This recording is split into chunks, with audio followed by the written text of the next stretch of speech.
Big Ten Media Days wrapping up out in Las Vegas today as the final few teams look to set the table ahead of the 25 season. USC will have a lot of eyeballs after a dull showing on offense and struggling to find wins on the road. The keys to the kingdom, meanwhile, now belong to the quarterback, Jayden Maiava, who started the final 4 games of the season going 3-1. USC going to open the season against Missouri State on August 30th. Plenty of questions to ask of the Trojans. And so once again, we welcome back our crew out in Las Vegas of Josh Pate, Bud Elliott, and Bryant B-Mac McFadden live to wrap things up out at Big Ten Media Days. Guys, want to start the conversation with USC. You know, Lincoln Riley, typically known for his prolific offenses, but last year, Trojans averaged a career low for Lincoln Riley, 30.2 points per game. Now it's up to Jayden Maiava to pick up the pieces. Josh, what questions are you asking of Lincoln Riley and of USC as they try to make things right in year 2 of the Big Ten play? Haley, it's all about the one-possession game, but I don't think it's just coincidence when a team continues to be on the wrong side of the one-possession game metric. If we believe that the talent's been dispersed and the tops of the trees have been shaved a little bit, then we are to innately believe one-possession games are going to be more and more common in major college football. If that's the case, you got to be able to be physical and take over games. And that's what USC couldn't do last year. Now, it's not that this is some great mystery to them. They knew they lacked the component that a Michigan has, or an Ohio State has, or a Penn State has, and that's why they ended up on the wrong side of a lot of those games. So the question a year later is the same one I'm going to continue to ask about Lincoln Riley teams until it's proven otherwise, and that is, do you possess the physicality? Forget the fireworks. That's great quarters 1 through 3. Can you close out a game? Can you go on a 5-minute, 15-second drive, convert on 3rd down, push the pile forward if you need to? Because that's the difference in 8-4, okay, we did a little bit better this year, versus 10-2, wow, we're going to Indy. I agree with you on that. I think it's quarterback for me. USC decided not to go with the transfer. Lincoln Riley has had a ton of success going to the portal for a transfer, and they're sticking with Jayden Maiava, who played well at times last year and also had some pretty bad throws at times. So I think this is going to be kind of a referendum. Did he make the right call sticking with Maiava and not going to the portal? You know, for me, I'm kind of piggybacking off Josh's question, but more so to the defensive side. In year 2 in the Big Ten, can they be more physical in the trenches? When you look at defense in terms of rushing yards allowed for USC, they ranked 13th in the Big Ten, 141 yards. That's what they allowed, especially in the second half. I just go back and reflect on that Michigan game in the Big House. Michigan couldn't throw the football, but guess what they did? They leaned on the running game in the second half, especially in the 4th quarter. They found a way to win that ball game. These are things you will continue to see. Mike Tomlin used to tell us all the time in Pittsburgh with the Steelers, anytime you put bad tape out there, be prepared to embrace it, because you're going to see it over and over and over again until you get it right. So guess what we saw from USC? The same thing, attacking their defense in the trenches. Can they become more physical? Because if they do not, we can talk about the quarterback, we can talk about the offensive drives. It will be another disappointing year, especially in this conference in the Big Ten. Got to step up the physicality if you're going to play in the Big Ten. Josh, real quick before we move on, I want to ask you about Lincoln Riley, because he's going into what, year 4, year 5 out on the West Coast with USC. And I know we talk about coaches being on the hot seat. I'm not saying Lincoln Riley is on the hot seat, but I guess what are the updated expectations for him as he goes into this season? Because we know what he's capable of as a coach. We saw what he's able to do with the Sooners. I'm just wondering, is that going to carry over into this new physical style of play in the Big Ten, as you talked about? He did a terrible job hiring at the outset, and he's having to pay the price for it right now. Now, he course-corrected, Haley, just like Brian Kelly did at LSU. You know, there's a lot. It's funny, the parallels between those two. They take big jobs, and they both hire the wrong way on the defensive side, and then they have to course-correct, and then you find yourself year 3, year 4, year 5 saying, give me a little time, at places where they're not going to give you a whole lot of time. I do think there is another behind-the-curtain aspect, a more off-the-radar aspect of this, and that is you guys better win enough this year to keep that recruiting class together, because right now a lot of the hope out there, Bud, is twofold. Number one, we think we'll be better this year, but number 2, we'll be really good in the future because we got Notre Dame's GM, we got the #1 class, we're going to hold that together. Well, you're going to have results on the field to hold it together. Relationships and expectations still matter, right? Like, obviously, NIL matters. You know, going out and having some real money to actually live in LA and enjoy all that LA has to offer, that's certainly a big part. But they have to expect that Riley's still going to be there if you're a recruit. Otherwise, like, you're going to sign up for a guy that you think is going to get fired. And I definitely don't think he's going to get fired this year because they owe him an absolute ton on that buyout.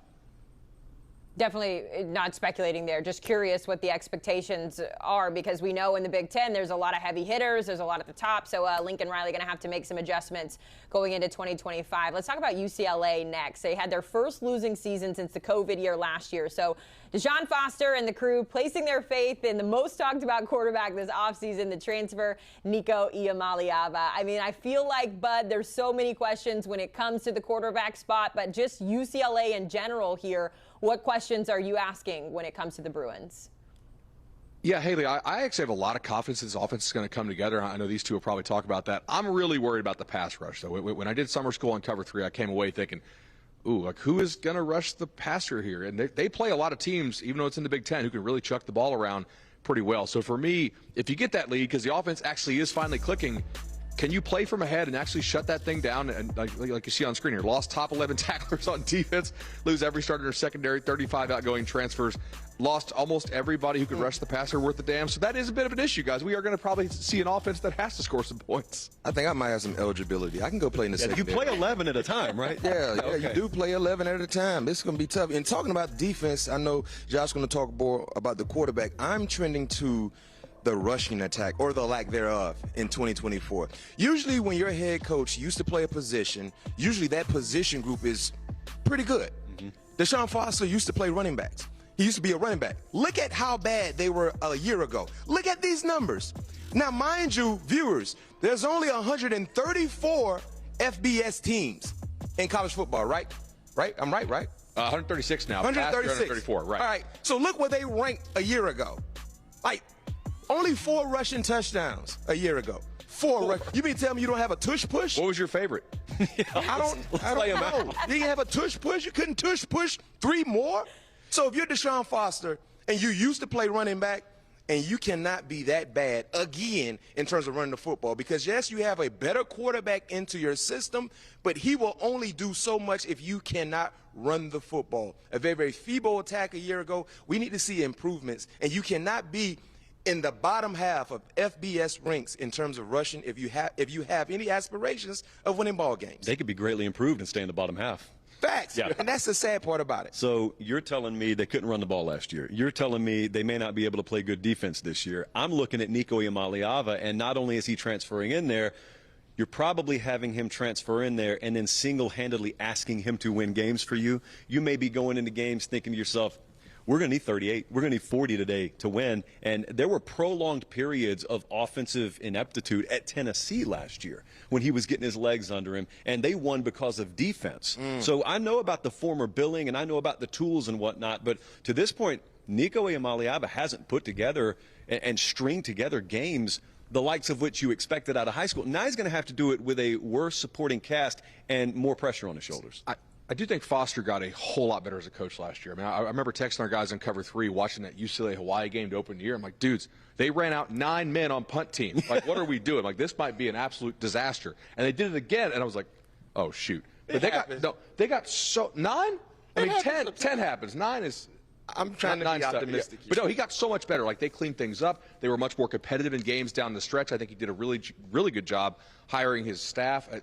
I'm kind of bullish on DeShaun Foster, what he's doing there after what looked like a very rough start. Real quick, question for both of you guys.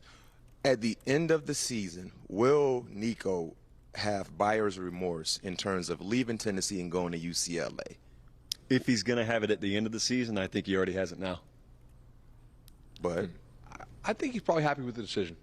I think they'll be able to throw the ball a lot. I said by the end of the season, not right now, by the end of this 2025 season, will he have, like, what, did I do the right thing? I think he's going to be happy with the decision at the end of the season. See, Haley never tries to trap me with these questions. B-Mac tries to trap me. I know this is going to be on the record. Honestly, B-Mac, just taking over the driver's seat there, jumping in. No, I just thought about that. I want to know, because I'm kind of with Josh. I think he might be like, what did I do, but did I do the right thing? Not just leaving Tennessee, but where you went. You went home. Remember, there weren't 50 options out there. Like, at the end of the day, he kind of funneled towards one of very few options that he had. So it wasn't I picked UCLA. It's I'm happy I landed somewhere. It happens to be UCLA. And you have to Time will tell. Yeah, I was going to say, you have to think, too, with everything that came with the move, it wasn't like he entered the transfer portal and then decided to transfer to UCLA. There was the NIL situation. There was the pomp and circumstance with it. So I'm curious, B-Mac, to see what that answer looks like at the end of the year. Let's remember that when we're doing these recaps at the end of the season. Before we let you go, though, guys, got to ask you about Iowa. Seems like a lot of the things happening when it comes to the Hawkeyes is very steady. They had their 4th season with 8 or more wins, their 12th straight winning season, the longest tenured coach in NCAA history. Josh, I know I've been asking you a lot about how teams take the next step, but I'm going to do it again with Iowa here. What is the next step, and what questions are you asking of the Hawkeyes to get them there in 25? I just wonder, are they eternally comfortable being who they are? They've long since settled into the role they play in the Big Ten, and that is, in the former divisional era, we may be good enough to get to Indy. That's about the ceiling. We're going to run up against a monster from the East. Now we don't have divisions anymore, so you're probably not going to find them in the conference championship game. Good, hard-nosed defense, and we'll play a complementary style on offense. Okay, well, then you go and get the quarterback out of the FCS ranks. And the more you walk around the building here at Big Ten Media Days, the more you'll find folks who were on the ground day-to-day in the conference, and they'll say, watch out for that kid. Well, I got no problem watching out for that kid, but I just wonder, is it yet another name who comes in to run the Iowa offense as we've come to know it? Or is there something tangibly where I turn on week 1, week 2, week 3, and I say, hey, there's the new quarterback, but wow, that Iowa offense looks a little different too? So I think last year they made an inspired hire in Tim Lester who fit, like, okay, probably the most extreme thing that you could actually be allowed to run under Kirk. But then they added Cade McNamara, and I was like, I didn't second guess it. I first guessed, like, this kid sucks. What are we doing? Like, this is not going to be that much better. Now, it's better than the walk-on they ran out in 2023. I mean, that kid was built like me and played worse than I probably would, and it was terrible. But I like Gronowski, man. If he's healthy, he was not healthy in spring. But, like, if he's actually healthy, he's a real dual threat. Iowa's not had that in a while. I think Iowa could be much improved on offense. Yeah, for me, I'm looking at a bigger picture in terms of record and history being created. When will the great Kirk Ferentz tie and break Woody Hayes' record in terms of most wins in the Big Ten by a head coach? I mean, he's the longest tenured head coach in college football. You see him there. He's right there behind Woody Hayes right now from tying him. We expect to see that happen, but when? And then when will he break it? Look at the schedule.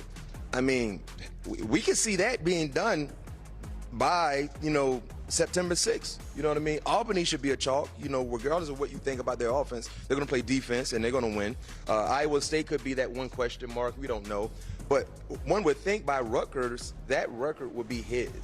Yeah. And just talking about the job he's done in terms of being consistent and doing so in the same conference, in a landscape in college football where not just kids transferring and moving around, head coaches doing the same thing. So that tells you a lot about the stability that he has within the organization there at Iowa, and just his mindset and being faithful to who he's been to that team, and just being legendary in doing so. Kirk Ferentz, the longest tenured head coach in the NCAA, and get this, he turned 70 on August 1st. The only college coach older than him is Bill Belichick, who we're talking about later today in the show. Guys, appreciate the time. Safe travels wherever the football world takes you up next. And we're excited to check in with you as the season continues on CBS. It returns to your televisions August 30th when Penn State hosts Nevada on CBS, part of CBS Sports Big Time, every Saturday, 3:30 Eastern on CBS and streaming on Paramount+.